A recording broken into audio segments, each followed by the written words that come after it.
বাদশার সন্তান হওয়ার পরেও বশির ইবনে হারুন দামি পোশাক পরিধান করে না। ওই যে পীর দরবেশদের সঙ্গে চলাফেরা করে, সাধারণ কম্বল জড়িয়ে চলাফেরা করে। একদিন হারুনুর রশিদ দরবারে বসে আছে, রাজ সিংহাসনে বসে আছে, রাজ দরবারে মন্ত্রী পরিষদের সব সদস্যগণ বসে আছে। এমনটি পর্যায়ে হযরত বশির ইবনে হারুন রাহমাতুল্লাহ আলাইহি দরবারে প্রবেশ করলেন, কিন্তু তার শরীরের মধ্যে একটা সাধারণ কম্বল জড়ানো ছিল, সাধারণ পোশাক পরিধান করেছে। এইটা দেখে এবার মন্ত্রীরা কানাঘুষা শুরু করে দিয়েছে যে বাদশার এই সন্তানটা বাদশার মান সম্মান সব শেষ করে দিচ্ছে। বলুন না নাউজুবিল্লাহ। কি বলতেছে? যেই সাধারণ পোশাক পরিধান করিয়া বাদশাহ হারুনুর রশিদের মান সম্মান সব কিছু ধুলায় মিশে দিচ্ছে। এইটা যখন কানাঘুষা শুরু হয়ে গেছে, বশির ইবনে হারুনের পিতা হযরত হারুনুর রশিদ রাহমাতুল্লাহ আলাইহি ডাক দিলেন, ও মন্ত্রীরা, তোমরা কি কথা বলতে আছো? এবার এক মন্ত্রী দাঁড়িয়ে বলল, হুজুর আমিরুল মুমিনিন, আপনার এই সন্তান বশির ইবনে হারুন যেইভাবে নোংরা ভাবে চলচলন শুরু করে দিয়েছে, এতে আপনার মান সম্মান সব ধুলোয় মিশে দিচ্ছে। আপনার মান সম্মান কি করছে?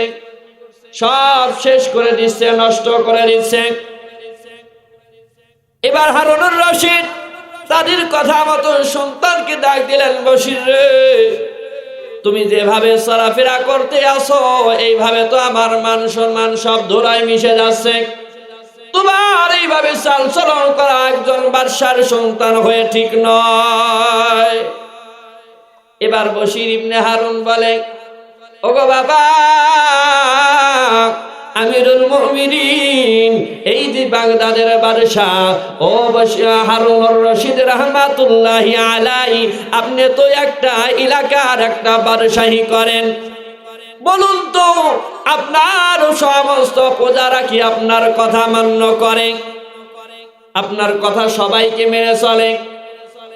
এবার হারুনুর রশিদ ডাক দিলেন, না, সবাই তো মেনে চলে না।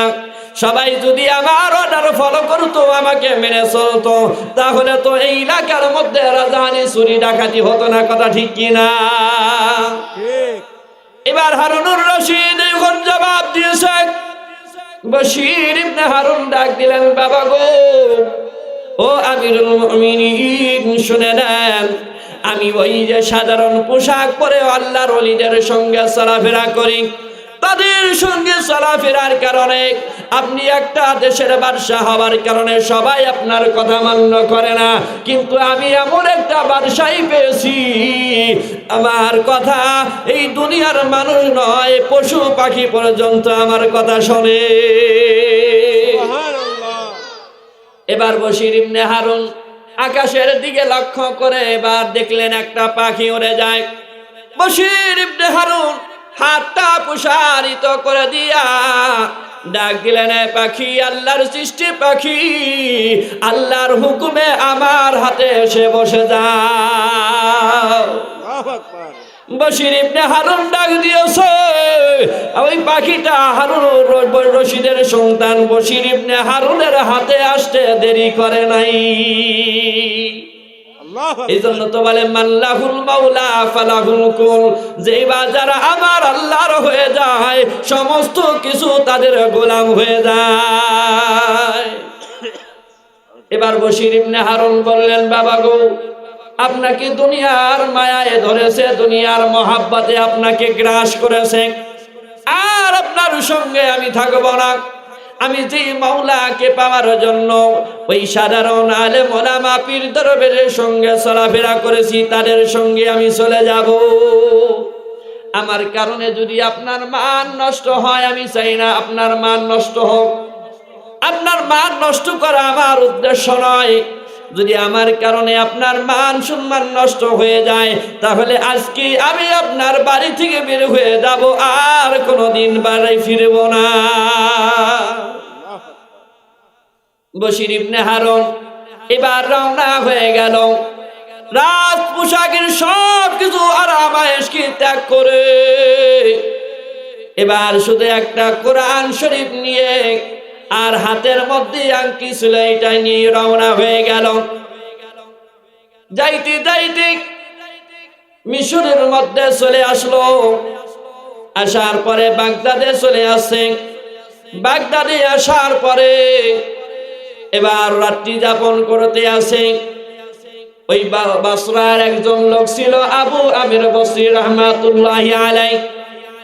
এবার আবু আমির রহমাতুল্লাহ আলাইহি বলেন, আমার বাড়ির দেওয়ালটা ধসে পড়েছে, আমার বাড়ির দেওয়ালটা ঠিক করার জন্য আমি রাজমিস্ত্রি তালাশ করতেছিলাম। আমাদের ওখানে একটা বাজার আছে যেখানে কাজের লোক পাওয়া যাইতো, ওইখানে গিয়ে আমি তালাশ করলাম, দেখলাম কেউ নাই, সবাই কাজের মধ্যে, সবাই নিয়ে চলে গেছে, মাত্র একজন লোক বসে আছে। দেখলাম দূর থেকে দাঁড়িয়ে ওই লোকটা বসে বসে আল্লাহ পাকের কালাম তেলাওয়াত করে। সুবহানাল্লাহ। বসে বসে কি করে? আল্লাহ কালাম তেলাওয়াত করে। পড়িতে আল্লাহর কোরআন কতই মধু লাগে, কোরআনেতে মধু আছে, কোরআনেতে মধু আছে, জানিনি তো আগে, পড়িতে আল্লাহর কোরআন কতই মধু লাগে। বলুন না মারহাবা। আল্লাহর কোরআন পড়তে ভালো লাগে না খারাপ লাগে? ভালো লাগে।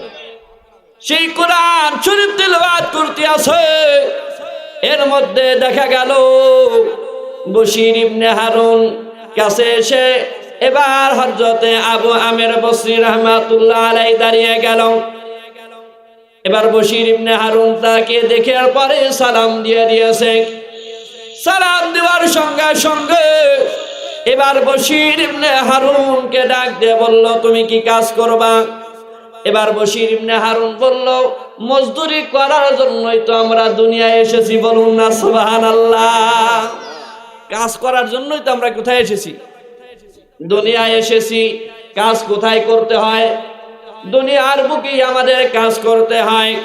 আল্লাহ রাব্বুল আলামিন বলেন, ওয়ামা খালাকুতুল জিন্না ওয়াল ইনসা ইল্লা লিয়াবুদুন।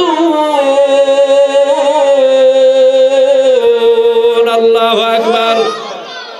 মা খালাকুতুল জিন্না ওয়াল ইনসা ইবাদাত মাকসুদ আযহার। বলুন না সুবহানাল্লাহ।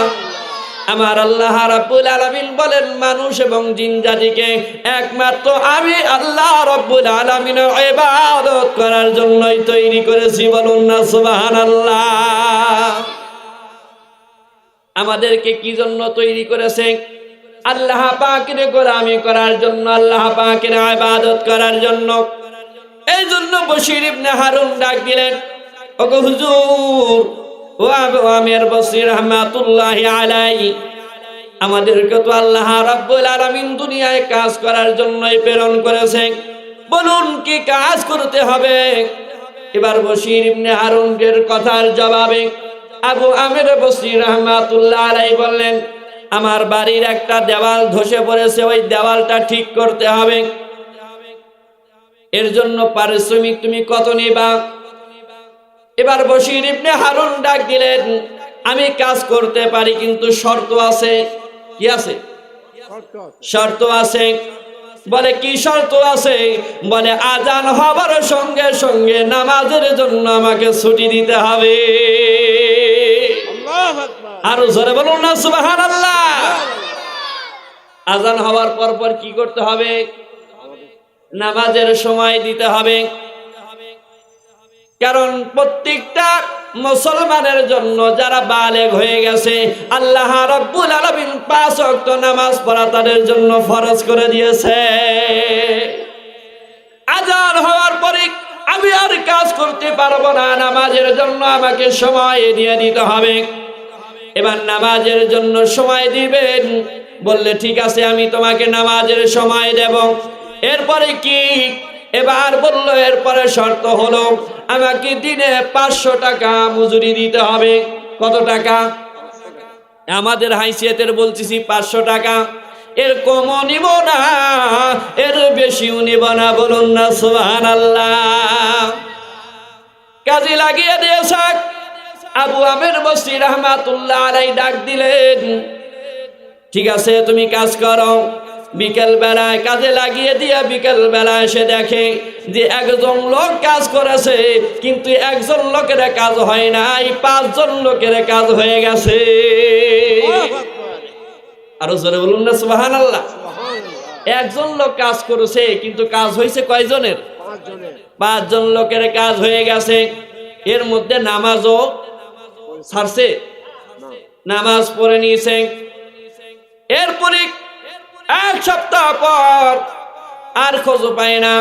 আবার 1 সপ্তাহ পর আবার যখন কাজের লোকের জন্য গেছে, আবু আমের বসরি রাহমাতুল্লাহ আলাইহি ওই বশির ইবনে হারুনকেই খোঁজ করতে আসে। খোঁজ করতে করতে দেখা গেল যেই জায়গায় আবু আমের বসরি হযরতে বশির ইবনে হারুন রাহমাতুল্লাহ আলাইহিকে পেয়েছিল, ওই জায়গায় গিয়ে পেয়ে যায়। আজকেও দেখে কোরআন শরীফ কি করতে আছে? কোরআন শরীফ তেলাওয়াত করতে আছে। কোরআন শরীফ তেলাওয়াত করতে আছে। বশির ইবনে হারুন রাহমাতুল্লাহ আলাইহির সম্মুখে যাইয়া আবু আমের বসরি রাহমাতুল্লাহ আলাইহি দাঁড়িয়ে গেলেন। যখন দাঁড়িয়ে গেছে, কোরআন শরীফ পড়া বাদ দিয়ে এবার তাকে সালাম দিয়েছে। কথা হয়, কথা বলার এক পর্যায়ে বলল, আবার তো আমার বাসায় কাজ করতে হবে। হযরতে আবু আমের বসরির কিউরিসিটি হলো, একজন লোক কিভাবে 5 জন লোকের কাজ করলে এটা আমাকে দেখতে হবে। এই জন্য আবার বশির ইবনে হারুনকে কাজে নিয়োজিত করে দিল। কাজে নিয়োজিত করিয়া এবার বশির ইবনে হারুন কিভাবে কাজ করে এটা লক্ষ্য করার জন্য আবু আমের বসরি দূর থেকে লক্ষ্য করতে আছে। হযরত আবু আমের বসরি রাহমাতুল্লাহ আলাইহি বলেন, আমি দূর থেকে লক্ষ্য করতে লাগলাম কিভাবে বশির ইবনে হারুন কাজ করে। আমি দূর থেকে তাকে দেখি বশির ইবনে হারুন কাজ করে, মশলাগুলো আপনার সেট করে দেয়, ইটগুলো নিজ জায়গা থেকে এমনি এমনি অটোমেটিক ভাবে জায়গায় যে স্থাপন হয়। কি করে বশির ইবনে হারুন? আপনার কি করেছে? মশলাগুলো সেট করে দিয়েছে, আর ইটগুলো দূর থেকে একা এসে এসে আপনার ওখানে গেঁথে যাচ্ছে। বলুন না সুবহানাল্লাহ। তখন বশির ইবনে হারুনকে দেখলেন এইভাবে কাজ করতে আছে। ওই সময় আবু আমের বসরি ডাক দিলেন, এই ব্যক্তিটা সাধারণ কোনো মানুষ না। বলুন না সুবহানাল্লাহ।